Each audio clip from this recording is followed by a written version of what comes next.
admirar el trabajo de Bárbara cuando nos encontramos en el Media Lab, acá en Helsinki. Ella estaba empezando con su tesis de maestría e iba a escribir sobre sus instalaciones artísticas. Hace cosas maravillosas, como visualizar en el espacio público las conversaciones que pasan en Twitter sobre temas diversos. Y sobre alguno de estos proyectos nos va a contar en esta entrevista, entre otras muchas cosas. Después la vida nos volvió a juntar porque ella participó en armar el concepto del laboratorio donde sigo trabajando yo, Inland Design. Eso fue cuando el lab era parte del Servicio Nacional de Inmigración. Hoy en día todo cambió y estamos en el Ministerio del Interior. Ella y su grupo en Fjord abrieron las puertas para que pudieran después contratar diseñadores dentro de la organización. Así que voy a estar siempre agradecida. Bárbara Rebolledo es artista y diseñadora chilena. Vive en Finlandia y esta entrevista la grabamos hace bastante tiempo para la radio. Esta es una entrevista de la serie Sin Fronteras y también irá a algunas de las listas temáticas como diseño y gobierno, arte y diseño, Chile y diseño. Mi nombre es Mariana Salgado y esto es Diseño y Diáspora.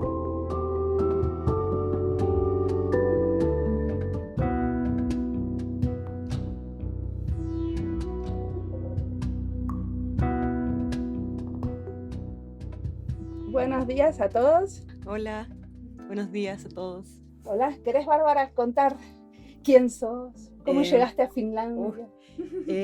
Bueno, yo soy chilena, yo creo que se nota por mi acento.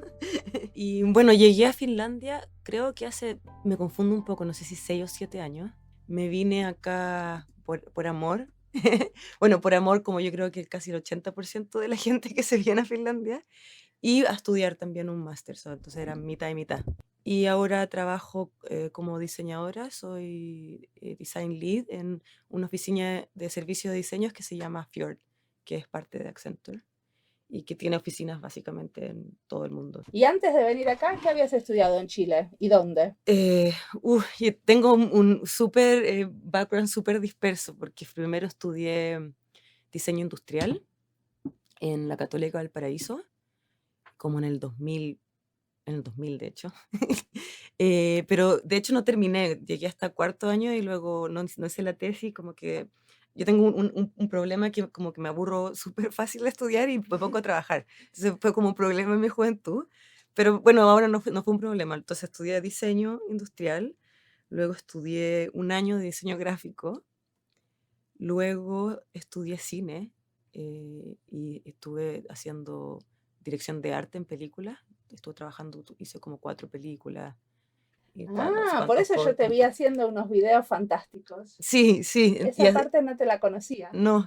Y entonces estuve trabajando como bastantes años en el cine y luego como que volví al diseño porque me pasó que con el cine, que me encanta, era muy duro el rodaje.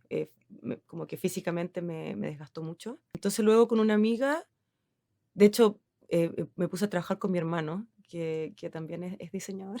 Sí, lo entrevisté a tu hermano. Sí, en Chile, y con una amiga que me encontré en su estudio, nos pusimos a hacer como instalaciones de luces y como más tecnología para bandas en Chile.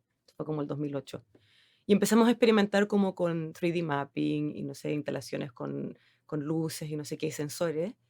Y ella se fue a estudiar a Nueva York y en ITP, y como que me quedé muy pegada con esta historia, y por eso me puse a trabajar con brand experience, haciendo eso como eventos para marcas. Y luego me vine a estudiar este máster que tenía que ver con nuevos medios, que era como un poco de diseño, un poco de audiovisual, un poco de programación. Era perfecto para Era vos. perfecto para mí. Sí, y ahí nos conocimos. Porque Sí. yo estaba haciendo mi doctorado, creo. Claro. O ya lo había hecho, no sé, no me acuerdo cómo era. Pero en todo caso, somos de la misma casa madre, ¿no? Sí. Del Media Lab de acá, de Alto. Y contame un poquito, ¿qué proyectos pudiste hacer que te hayan apasionado? Bueno, uno de los proyectos que también compartimos fue Inland, que es como el laboratorio de diseño, digamos, de Migri. Yo creo que ese fue uno de los proyectos más Inland, para los que no conozcan, se llama Inland Design y es un laboratorio de diseño e innovación que es parte del Servicio Finlandés de Inmigración y es en donde yo trabajo. Pero en realidad el primer grupo que empezó a trabajar fue el grupo de Bárbara en la consultoría de Fjord. Y yo creo que ese fue uno de los proyectos que más me ha como satisfecho, digamos. Y luego también estuve trabajando en otro proyecto en África, que era una plataforma de trading. Perdón, voy a hacer todo en Spanglish porque no sé cómo decir las cosas en castellano. Que era básicamente trabajamos para una empresa de transporte, de embarco, que era danesa. Y ellos querían crecer su negocio y se dieron cuenta, son muy grandes en África, y se dieron cuenta que para poder crecer su negocio tenían que empoderar a las medianas y pequeñas empresas africanas. Sí. Entonces estuvimos trabajando ahí, armando una plataforma de trading para poder empoderar como las pequeñas y medianas empresas en Kenia. Y eso fue también súper, súper satisfactorio. Bueno, el proyecto fue súper difícil, muy difícil porque, claro, uno va con el sueño de sí, voy a ayudar como al mundo, pero está trabajando en una consultora con esta gente que lo único que quiere es como ganar plata. Entonces, ahí hay una dicotomía bastante fuerte que bastante cansadora, pero al final encuentro que el impacto que uno tiene al final con estos proyectos vale la pena quizás, ese como desgaste emocional de estar peleando como con las empresas del demonio, digamos. Entonces ese fue otro proyecto que me gustó mucho. Pero, a ver, volvamos un poquito a Inland. ¿Qué hicieron en ese caso? Bueno, Inland, de hecho, es un caso súper interesante que todavía hablamos cuando hablamos como de qué es lo que ha hecho Fjord, un poco porque el approach que tuvimos fue nuevo y lo tomamos como desde que lo estuvimos hablando desde la perspectiva de formar una marca, porque habíamos trabajado antes tratando de armar estos como laboratorios de innovación dentro de organizaciones y siempre pasaba que no resultaba porque la organización como que canibalizaba lo que se había hecho, porque era como que no se separaba de la organización. Bueno, pero por otro lado, que la organización se apropie es un buen síntoma, porque eso No, quiere pero decir que... claro, no es que se apropiara, sino que lo canibalizaba en el sentido de que las reglas de la organización no dejaban que esto floreciera. Sí. Entonces, por ejemplo, si estamos hablando de un laboratorio de innovación en un lugar donde es súper jerárquico y como que no fostera la innovación, es súper difícil hacer un laboratorio de innovación. Entonces, lo que había pasado antes era que al final el laboratorio de innovación era hacer workshops y una lista de ideas de compremos un computador nuevo y como que siempre iba como hacia ese lado y era muy difícil instalar esta forma nueva de trabajar. Ok. Bueno, es una cosa muy nueva este como fenómeno en el sector público que se Claro. instalan laboratorios de innovación. Y es muy interesante que muchas veces igual la inversión inicial es muy poca, ¿no? Claro. Porque el laboratorio donde, o sea, en Inland somos de 3 a 5 Claro. personas. Entonces, muchos de mis colegas en Migri me dicen, pero ¿por qué ustedes se llaman laboratorio de innovación? En realidad administrativamente somos un grupito chiquitito adentro del departamento de IT, o sea, de tecnología o de servicios digitales, como se lo llama acá. Entonces, ¿de qué sirve esto de tener una marca nueva? ¿Por qué había que darle una marca? Bueno, cuando estuvimos haciendo el proyecto partió, nosotros no estábamos como involucrados como Fjord, partió desde Accenture y al principio era básicamente hacer un como libro de métodos y hacer workshops. Eso era como el brief, lo cual nosotros dijimos como, no, como que esto no va a resultar, o sea, no vas a como a cambiar la manera de trabajar de un lugar como Migri con un libro que tiene métodos y hacer workshops. O sea, como que, entonces, básicamente llegamos a conversar con nuestros clientes, que era en ese tiempo Yoko y Besa. Y lo que planteamos era como, lo que tenemos que hacer es primero es tener un proyecto que sea tangible, donde podamos como documentar la manera en que trabajamos y invitar a gente de Migri a trabajar en ese proyecto y básicamente como co-crear algo que tenga un resultado tangible para que la gente pueda como decir, ok, si nosotros trabajamos de esta manera, es así de rápido y este es el impacto. Como marcar el ejemplo con buenas prácticas. Claro, Claro, pero ¿por qué la marca? voy ahí. Entonces, Ahí. ¿por qué la marca? Entonces, básicamente para saber cuáles eran esas buenas prácticas, teníamos que identificar como cuál era el propósito y la visión que se quería lograr con este grupo. Entonces, conversando con nuestros clientes, empezamos a conversar como cómo podemos como identificar este como manifiesto de buenas prácticas y separarlo de las prácticas que hay en Migri ahora. Cómo la gente se va a confundir y decir, como, ¿cómo ahora vamos a hacer esto y esto otro? Entonces, lo queríamos cerrar de cierta manera en algo que fuera, si bien parte de Migric, pero que fuera como un satélite que uno podría como apuntar, como esto está pasando ahí. Sí. Y básicamente por eso lo tomamos desde la perspectiva de formar una marca, porque era más fácil comunicar, como en las organizaciones, no solo en Migri, sino que también dentro del gobierno, fue mucho más fácil comunicar qué es lo que estaba pasando al nombrarlo. Entonces, nosotros en el primer mes hicimos como esta marca y lanzamos una página web que era un homepage al Sí. principio. Y para Yoko fue mucho más fácil ir a otros ministerios y decir, mira, estamos haciendo esto. Mostraba la página que era abierta y luego este es nuestro manifiesto. Era mucho más ordenado y la gente así como, ah, mira qué interesante. Claro, les Empezaba, daba una visibilidad externa y a la vez adentro de la claro, organización le daba como más personalidad al grupo de al alguna grupo manera. y más credibilidad, de cierta manera. Sí. Entonces, por eso como que fue una cosa paralela que hicimos, comparando con las otras veces que hemos hecho esto en organizaciones privadas y ahora cada vez Fiore estaba trabajando más en hacer esto en gobierno. Yo creo que es uno de los que teníamos más, ha sido como más exitoso por esa misma razón, porque se pudo como consolidar de cierta manera. Y luego, no sé, pues pudieron contratar diseñadores y era como una cosa como voy a ir a trabajar ahí Sí. y también, bueno, eso tú lo puedes responder, pero nosotros pensamos que al tener como algo súper concreto, era mucho más fácil reclutar como diseñadores que pudieran tener el expertise para trabajar, porque si tú decís como, ven a trabajar a Migri como diseñadores, como, no. Sí. Sí, que no es muy sexy decir. No es muy sexy. Entonces, básicamente, como que queríamos Yo caí en la trampa esa. claro, queríamos separar esto, como decir, sí es parte de Migri, pero esto es de verdad, va a ser distinto. Es como, no es como una broma, es como de Sí, sí, sí. verdad. Bueno, es algo con lo que nosotros trabajamos todo el tiempo, cómo ser distintos y legitimizar nuestro saber en diseño y a la vez ser parte de la organización y Claro. tratar de que la gente se apropie y venga a consultarnos y venga a hacer y no nos vea como algo demasiado surreal Claro.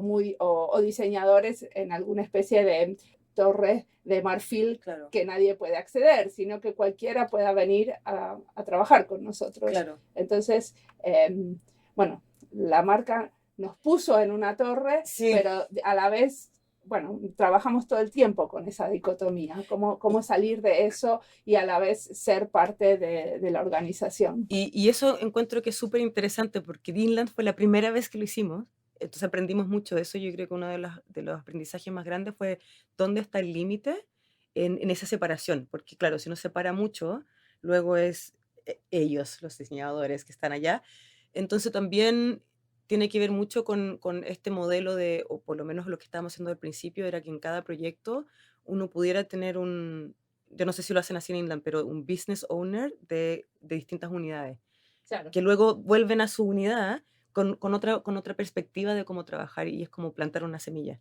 Sí, es así. O sea, nosotros tenemos uno de los modelos que tenemos, es que nosotros somos los dueños del proyecto por un tiempo y de a poco nos vamos desapareciendo y la otra unidad va como abrazando el proyecto y Claro. haciéndose cargo porque después, o sea, nosotros en la implementación a veces estamos poco, depende de qué sea esa implementación. Claro. Me interesó eso que contaste en un momento que, bueno, trabajas para una consultora y a veces te parece que estás trabajando para el demonio. ¿Me puedes abrir un poquito ese concepto de demonio? Me pasa que yo siempre he sido una persona bastante socially aware, digamos. Sí. Más cuando me vine como Con acá. conciencia social. Conciencia social. Tengo que aprender castellano de nuevo. Y ¿cómo se llama? Me puse a trabajar en esta consultora que si tú me preguntaras hace 10 años, yo hubiera estado trabajando en Finlandia en una consultora y yo hubiera dicho nunca, así nunca. Claro, entonces pasa que tenemos que trabajar con estos clientes que son gigantes. O sea, a veces tengo que trabajar con bancos, con farmacéuticas, con compañías que trabajan con petróleo. O sea, cuando digo el demonio es como todo lo que está mal en el mundo, que es culpa como de ellos. Entonces, en un principio para mí era bastante Una contradicción una personal. contradicción, pero también a mí me pasa que yo siempre he sido súper fan del pop, de la cultura pop, me gusta como el mainstream, me gusta el pop, porque creo que, por ejemplo, cuando estaba haciendo cine me gusta mucho la televisión, porque creo que así es como la gente tiene acceso a como contenido de calidad, digamos. Y creo que, por ejemplo, cuando uno, no tengo nada en contra de la academia, pero cuando uno sea muy como acotado en la academia, la gente que no tiene acceso a la academia es como un poco una elite, entonces uno tiene el techo un poco más bajo. Entonces siempre he sido muy fan del mainstream y de hacer cosas pop y como populares. Entonces eso lo dije un día, como voy a tomar esa perspectiva y la voy a tomar en mi trabajo y en el diseño. O sea, me voy a ir a trabajar a una consultora donde voy a trabajar con todas estas empresas que son como básicamente las empresas que ¿cómo se llama? Shape un poco el mundo, Que dan forma que al dan mundo. forma al mundo. Entonces, por eso me puse a trabajar en Fior, porque para mí era como, trabajo con estas empresas, pero bueno, la cultura en esta oficina es bastante súper diversa, entonces me acomoda, entonces fue como un trade-off, de cierta Sí, manera, un como compromiso. un compromiso. Y pensé como, si ahora que tengo la energía, puedo trabajar con estas empresas que quizás moralmente ¿No concordás? no concuerdo con ellas, pero pensé, dije: ellos van a hacer las cosas igual, si voy yo, no estoy o no estoy". Entonces pensé como quizás, si yo me meto dentro, como dentro del sistema, como un caballo de Troya, puedo quizás como guiar hacia dónde estas decisiones van y quizás como un poco tener un poco más impacto como en la sociedad, digamos. ¿Y te parece que podés? Yo creo que sí, pero es súper, súper lento, es súper desgastador, pero igual hay un impacto. Por ejemplo, lo que te contaba de haber trabajado en Inland o haber trabajado con esta empresa danesa en África, el proceso fue súper desgastador, pero al final ellos tuvieron 2 años ahí, trabajaron con las empresas en África, o sea, resultó. Un poquito, pero resultó. Entonces eso como que es como lo que me digo todos los días, que es como un poco como que hace que pueda como que a veces tengo que trabajar y lidiar con esta gente que a veces de verdad es como Bueno, pero la es un peor. rol, ¿no? Es un También. rol, sí, es que alguien lo tiene que hacer. Claro. Entonces, lo que yo pensaba es que no creo que lo voy a hacer por siempre, como ahora tengo la energía para hacerlo y lo voy a hacer ahora mientras pueda y quizás en 5 años más voy a hacer. Y también estás trabajando, o sea, dentro de la misma empresa también te pudiste posicionar y hacer algunos proyectos, por ejemplo, para la Cruz Roja, para... Sí, como en esta empresa, como es tan grande, tienen esta como responsabilidad corporativa que se llama, que todas las empresas tienen. Por lo tanto, tienen como un programa que trabajan con ONGs y cosas así, que se llama Accenture Development Partnerships, ADP, que básicamente es que tú como persona de Accenture puedes como voluntariar, puedes rebajar tu sueldo y trabajar con ONGs, por ejemplo, en África o en Latinoamérica. Y existe como ese tipo de plataforma. Y yo he estado trabajando mucho con ellos. Entonces he estado trabajando con Cruz Roja, con Save the Children. Y ahora eh, te vas a África, ¿puede ser? Me iba a ir a Sudáfrica, se postergó un poco. De hecho, ahora me voy a Shanghái la próxima semana. Pero sí, por ejemplo, hubo una oportunidad que me iba a ir a África a trabajar con una universidad de mujeres en Uganda. Luego me fui a Chile porque mi hermana tuvo un bebé, así que otra persona fue a ese proyecto. Pero siempre hay proyectos así y sobre todo eso es algo de Accenture, pero ahora Fjord, consultora de diseño, ha tomado un rol bastante importante en eso y queremos crecer mucho más trabajando como en estos proyectos. Y acá en Finlandia, en la oficina en Finlandia, yo estoy a cargo de cómo traer esos proyectos hacia nuestro equipo, digamos. Claro. Ah, o sea que vos también vas y tenés negociaciones para... Claro, o sea, yo hablo como con la gente de Accenture más global, diciendo como, bueno, hay gente aquí que está interesada en ir aquí o acá, o por ejemplo hay una oportunidad con la Cruz Roja, como lo vemos, y un poco buscando dentro de Accenture como donde podemos agarrar proyectos que básicamente a los diseñadores les da muchas ganas de trabajar en estos proyectos, por lo mismo que decía, o sea, si estás trabajando con un banco o como con una petrolera, después que te digan como, oye, haz un proyecto pro bono para Save the Children, un diseñador está feliz. Entonces Claro. también es parte como de la cultura en la oficina también. ¿Y cómo es esto de, por ejemplo, el tema de irte a Uganda? Porque tiene como un modelo especial, ¿cierto? Sí, tiene un modelo especial que básicamente lo que hace Accenture es que tiene dos modelos. Uno cuando es pro bono, que es básicamente gratis, y que eso tiene que ver si está alineado como con la estrategia corporate citizenship, con la responsabilidad social que tiene la empresa. O sea, pero eso es gratis para el cliente, pero el diseñador cobra. Sí, no, así nosotros nos pagan y todo. Sí. Es gratis para el cliente. O sea, Accenture absorbe los costos. Ok. Y nosotros, por ejemplo, el mismo equipo que hubiera trabajado en Inland, trabajamos igual, a mí me pagan igual, Sí. pero el cliente no paga nada. Y el otro modelo es que trabajamos con ONG, es que trabajamos como a costo. Entonces, básicamente lo que cobran es el sueldo del diseñador. Y en ciertos países, el diseñador, yo por lo menos puedo bajar mi sueldo. Puedo decir, voy a cobrar 50%. Entonces, básicamente al final lo que terminan cobrando es 50% de mi salario, sin ningún tipo de margen. Entonces, Sí. es mucho más Bueno, barato. pero también si vivís en Uganda es posible, digamos. Claro, es posible. O sea, yo me puedo bajar mi sueldo y vivir en Uganda. Sí. Y básicamente, porque como trabajan las consultoras, si me voy a Uganda, ellos me pagan un per diem y me pagan el hotel. Y en ese sentido aquí no me pagan per diem, me pagan mi sueldo y Sí. me pagan el lugar donde vivir. Claro. Pero luego yo me pago mis cosas. Yo.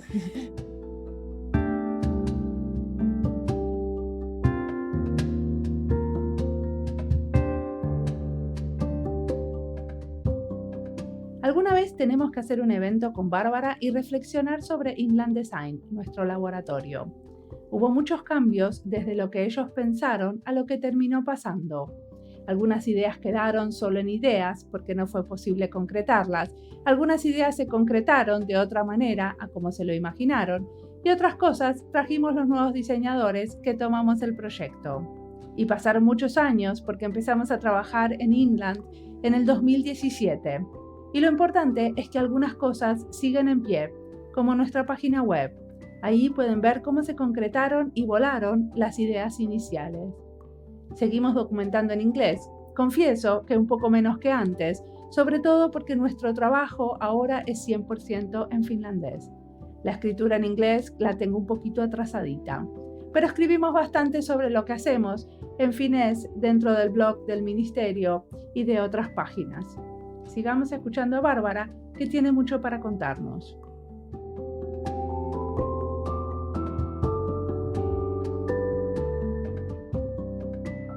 Entonces, seguimos con Bárbara Rebolledo y decime, tengo que decir Rebolledo, ¿no? Sí. Qué desastre, mi argentino. Y bueno, vamos a volver al diseño, ¿no? Sí. No nos quedaba otra. Nosotras nos conocimos en el seminario de tesis, porque vos estabas haciendo tu tesis para el Media Lab. ¿Qué hiciste al final? Me quedé con la intriga. Sí, bueno, yo para mi tesis, yo he estado desde hace mucho tiempo muy interesada con visualización de data. Desde que entré a Media Lab, era algo que quería perseguir.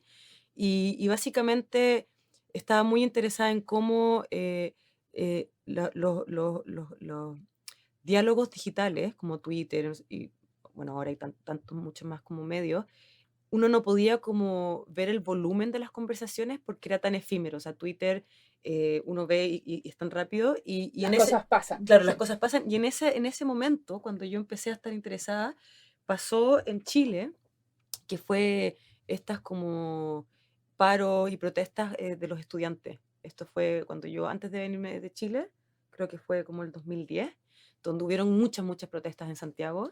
Y hubieron como hashtag, y había hashtag como de educación gratis, no sé qué, no sé qué. Y yo empecé a pensar como, ¿qué pasaría si yo, por ejemplo, no sé, pues, prendiera una vela por cada hashtag que hay en esta conversación? Como hacerlo más tangible. Claro, como llenaría la Alameda o llenaría una pieza. Como que me empecé a preguntar como qué tan grande es una burbuja o en verdad que la gente de verdad quiere cambio. Entonces me empecé a hacer esas preguntas, entonces me empecé a preguntar como qué pasa cuando uno lleva estos como diálogos digitales a lo tangible y a lo físico. Y un poco como qué pasa cuando uno visualiza digital en el espacio físico y cómo transfiere como esa dimensión, digamos. Está bueno, porque todos los que hablan en este momento de visualización de datos siempre es en 2D o en Claro. 3D, en el sentido que hay alguna animacioncita, Claro. pero no en el espacio físico. Claro, y siempre son en el mismo medio, digamos. Entonces Sí. yo me preguntaba como qué pasa con la información cuando transfiere de medio. Claro. Entonces mi pregunta era como, ¿el sentido de la información cambia cuando cambia de medio? Entonces, por ejemplo, es si yo veo un hashtag y digo como, un trending topic, si yo viera que ese trending topic llena, no sé, como una avenida entera, mi entendimiento de ese tópico, como cambia, como que, o como lo que significa para mí, ¿cambia o no? Entonces esa era como mi pregunta, digamos. Entonces lo que hice era que hice un experimento muchos años antes, que hice una instalación.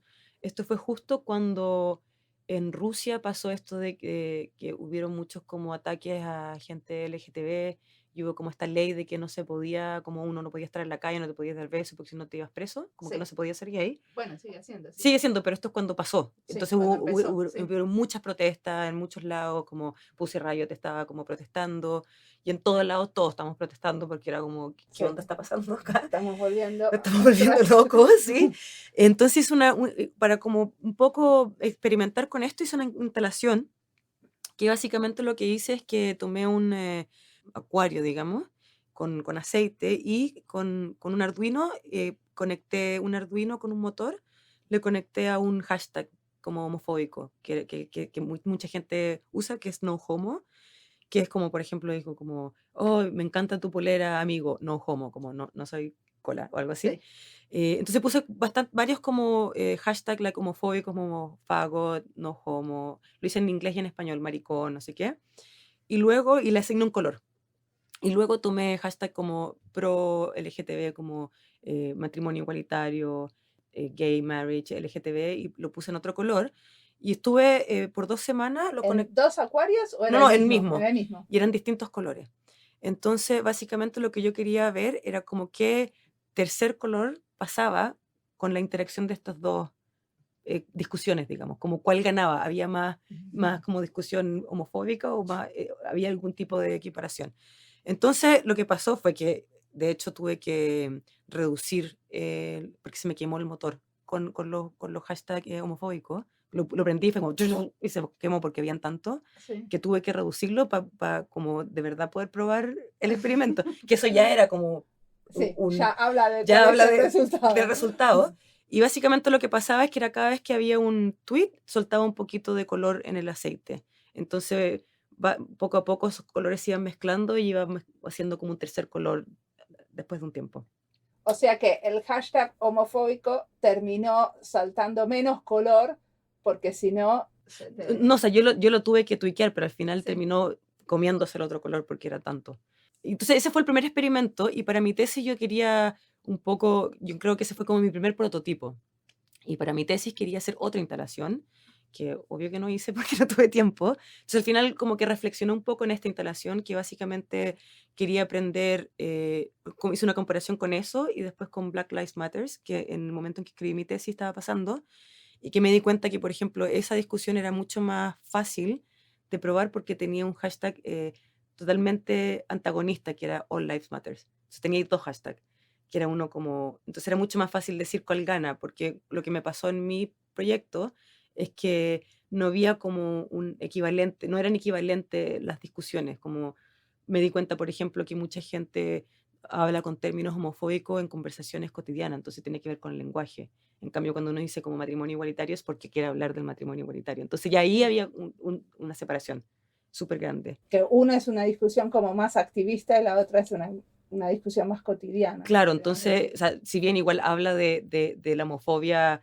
como metida como en la idiosincrasia de la gente, pero fue difícil como medir lo que yo quería medir porque fue un buen proyecto en el sentido que resultó, pero pero quizás no se midió como yo lo hubiera querido porque los hashtags quizás no eran antagonistas. Pero luego empecé a investigar como qué hubiera pasado si hubiera hecho eso con Black Lives Matter y All Lives Matter y un poco con lo que pasó con todo este movimiento del hashtag. Entonces toda mi tesis revolvía de cómo estas discusiones activistas podrían cambiar como uno las mira si es que en verdad fueran más visibles y como tomaran más espacio físico, digamos. Claro. Entonces eso fue como el tema de mi tesis.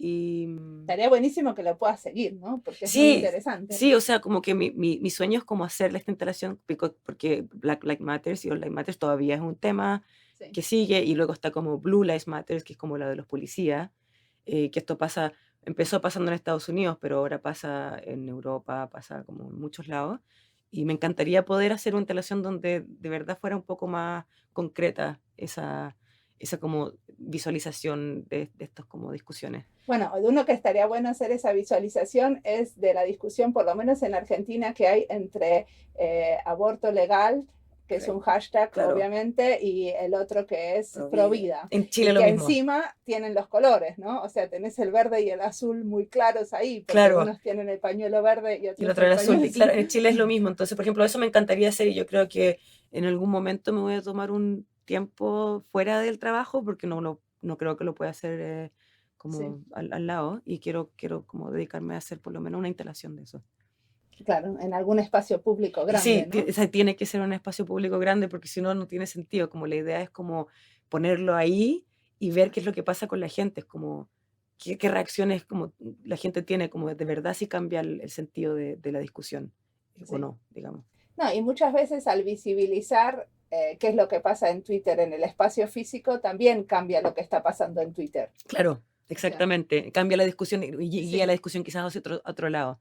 Entonces, bueno, siempre he estado, como dije, todavía estoy muy metida en esto de lo físico, digital y qué es lo que pasa ahí con los medios, digamos. Y quería saber cuál es tu punto de vista. ¿Qué pasa con un diseñador cuando de golpe una oficina más chiquitita que tiene más que ver con lo artesanal del diseño es comprada por una gran empresa como Accenture? Es súper interesante. Yo empecé en Fjord, creo que 2 años después de la adquisición. Entonces todavía la adquisición no era como estaban en transición. Pero yo cuando conocí Fjord todavía no era adquirido por Accenture.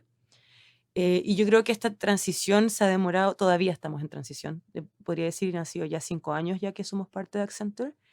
Yo creo que para los diseñadores, y yo creo que esto se linkea un poco con lo que estamos hablando antes de la marca, que para Fjord es distinto que, por ejemplo, para otras empresas, porque los fundadores de Fjord lograron mantener la marca de Fjord dentro de Accenture y también la cultura. Porque dijeron, si es absorbido por Accenture, ningún diseñador va a querer trabajar acá. O sea, y básicamente lo que pasó en Fjord, no sé en todo Fjord, pero en Helsinki, mucha gente se fue. Muchos diseñadores. Muchos diseñadores se fueron, otros se quedaron. ¿Pero por qué se fueron? Porque no querían ser parte de Accenture, de cierta manera no querían, porque trabajando como una empresa grande sí uno puede, ciertas cosas cambian, las maneras de como ciertas reglas cambian porque tienen que ser como compliant, ¿cómo se dice eso?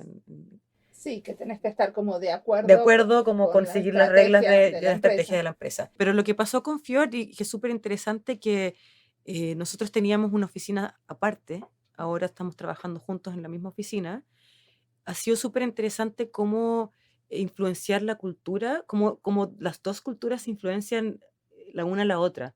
Entonces, yo creo que fue súper interesante en el sentido que yo creo que para la gente de Accenture fue un clash tener a esta gente media como loca y craftier, como lo que tú decías, como artesanal del diseño, con, no sé, pues pantalón, con shorts y blue jeans y polera en la oficina, y toda esta gente anda como con terno y traje. Sí. Y para mí también es como, o sea, jamás yo andaría con terno y traje en la oficina, me muero. Tampoco es como que ando con pijama. O sea, me acuerdo una vez, por ejemplo, en un workshop que una niña de Accenture era como, ay, me encantaría venir como con buzo y no sé qué. Yo le dije, hola, nosotros no andamos en pijama en la oficina, es como, yo creo que ando bastante formal, lo que pasa es que no ando con terno. Entonces, son como distintas maneras de ver la vida, Perdón, digamos. ¿qué es el terno? El traje, Sí. con corbata. Pero aparte, les dio más posibilidades de tener este tipo de más proyectos en el Sí. área de responsabilidad corporativa, como lo llaman ustedes. Sí, o sea, de todas maneras yo creo que una de las mejores que tiene de ser adquirido es que tienes mucha más credibilidad con los clientes, entonces los proyectos que tienen son mucho más globales y tienen mucho mayor impacto en la sociedad, independiente si son, como ponte tú lo que te decía, que yo trabajé con un sector privado, pero terminé trabajando con pequeñas empresas en África, o con como responsable social. El alcance que tienes es totalmente distinto que trabajar en una oficina chiquitita. O sea, tus clientes son los que están armando el mundo. Sí. Entonces, como a eso me refería yo cuando decía como me vine a trabajar acá, porque el proyecto que tiene es como trabajar con, por ejemplo, la estrategia digital de un gobierno, Sí. que es algo que no haría trabajando en una oficina más chiquitita. Entonces, yo creo que ese es el trade-off un poco, pero yo encuentro súper interesante y ahora en las noticias salió hace poco que Fjord adquirió esta consultora en Latinoamérica bastante grande, Insitum, Insitum, que es la que hace diseño de servicios en Latinoamérica. Claro. Por lo menos yo creo que fue una de las pioneras. De hecho, yo creo que Fjord había estado buscando abrir en Latinoamérica por mucho tiempo, porque solamente había una oficina en Sao Paulo. Hubo conversaciones de abrir en Argentina porque tenían Accenture Interactive, pero fue bastante difícil por temas de cultura, yo creo. Y Sao Paulo habla en portugués, entonces estaban empezando a tener problemas con el lenguaje. Entonces estaban muy viendo cómo podemos involucrarnos en el servicio, el diseño de servicios en Latinoamérica, no viniendo porque Accenture es súper eurocéntrico y americano. Entonces hubo un clash ahí como de conquista. Así como. Sí. Pero bueno, a vos como diseñadora también te da esta posibilidad de trabajar en varios países, ¿no? Eso debe tener algo de interesante. Es súper interesante. O sea, yo, ponte tú, en el tiempo que he estado trabajando en Fiore, he trabajado en Kenia, he trabajado en Escocia, ahora voy a ir a China a trabajar en Shanghái, he trabajado en Alemania, he estado en Singapur. ¿Y cómo es la adaptación? Es difícil. Por ejemplo, ahora tengo que ir a hacer un workshop en China y estoy un poco complicada porque yo no conozco la cultura china. Entonces estoy como tratando de ver cómo, por ejemplo, hago un workshop con gente que es súper jerárquica, donde la gente no habla si el jefe está presente. Entonces, ¿cómo haces como un workshop colaborativo de co-creación si nadie habla? Y nadie quiere colaborar porque el jefe te va a retar. Mandarlo al jefe a hacer otra cosa mientras tanto. Claro, pues de hecho eso estuvimos pensando, que si de repente todos los jefes los vamos a poner como en un VIP y los vamos a sacar de la sala, porque al final como esto hay que adaptarse súper rápido a la cultura, y sobre todo que los proyectos son 1 mes, 3 meses, es bastante rápido, pero por otro lado es porque es tan intenso, es como que o te adaptas o te adaptas. Sí, pero a Shanghái van 1 mes. No, yo ahora voy solo 2 semanas. Pero este es como particular, como de que tengo que hacer este workshop con gente que yo no sé si van a querer participar del workshop. Ahí estoy viendo cómo lo hago. Bueno, ahí está el desafío. Ahí está el desafío. Yo creo que ahí es el desafío de trabajar como en distintas culturas también, que uno hace diseño de cierta manera, pero en otros países hacen diseño de otra manera. Sí, y al final esas pequeñas acciones que haces para que el grupo de jefes, por ejemplo, vaya a un costado, al final pueden influenciar un montón en los resultados. Y depende de la cultura. Por ejemplo, acá en Finlandia no es tan así porque la gente es mucho más plano. Entonces, si tú estás con tu jefe y estás en el workshop y nosotros te decimos en el workshop todo vale, ok. Pero depende de la personalidad del jefe también. Sí, porque hay jefes y jefes. Sí, hay jefes y jefes. Tenemos jefes que acaparan la conversación y no dejan hablar a nadie. No, sí, de todas maneras depende de jefe y jefe. O sea, por ejemplo, en Chile también es muy así. Y ahí hay que improvisar en el vuelo y hacer algo para ver si los demás hablan o no. Callar al jefe. Claro, cómo hacemos callar al jefe y que los demás puedan hablar y decir su opinión. Y yo personalmente ahora estoy súper feliz con esta adquisición porque me encantaría ir a trabajar a Latinoamérica más seguido, sí. Personalmente. Pero no tengo mucha posibilidad porque como estoy en Finlandia, siempre llaman o de Madrid o de Sao Paulo, entonces como soy muy cara, estoy muy lejos. Bueno, tenés que ofrecer, puedes tener menos salario. Claro, pero ahora que van a abrir más oficinas en Latinoamérica, estoy súper emocionada de poder trabajar y creo que el diseño de servicios en Latinoamérica tiene mucho por madurar todavía y me encantaría ser parte de esa movida. De esa movida, sí. Totalmente, estoy de acuerdo. También por eso estoy haciendo mi podcast, ¿no? Sí, aparte de la radio. Bueno, muchísimas gracias por estar acá. Gracias.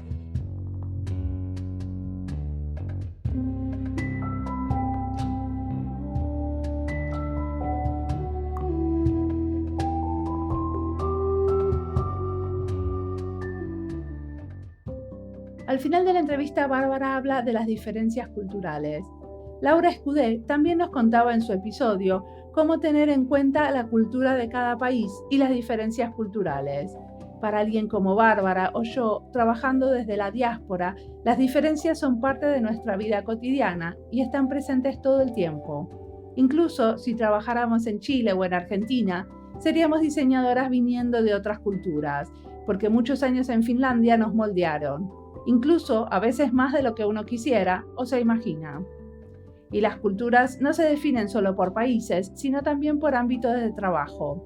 No es lo mismo trabajar para el sector público que para una consultora en diseño, y yo creo que adentro de las organizaciones hay equipos de trabajo que representan diferentes maneras de hacer las cosas también. Y una se adapta, observa, disfruta y se fastidia con las otras maneras de diseñar. Como siempre, la música del podcast es de Antonio Zimmerman. El diseño de sonido es de Andy Fechi. Este podcast está publicado con licencias de Creative Commons con Attributions. Esto fue Diseño y Diáspora. Pueden seguirnos en nuestras redes sociales, en Instagram o Twitter, o visitar nuestra página web diseñoydiaspora.org. No olviden recomendarnos. Nos escuchamos en la próxima. Chao.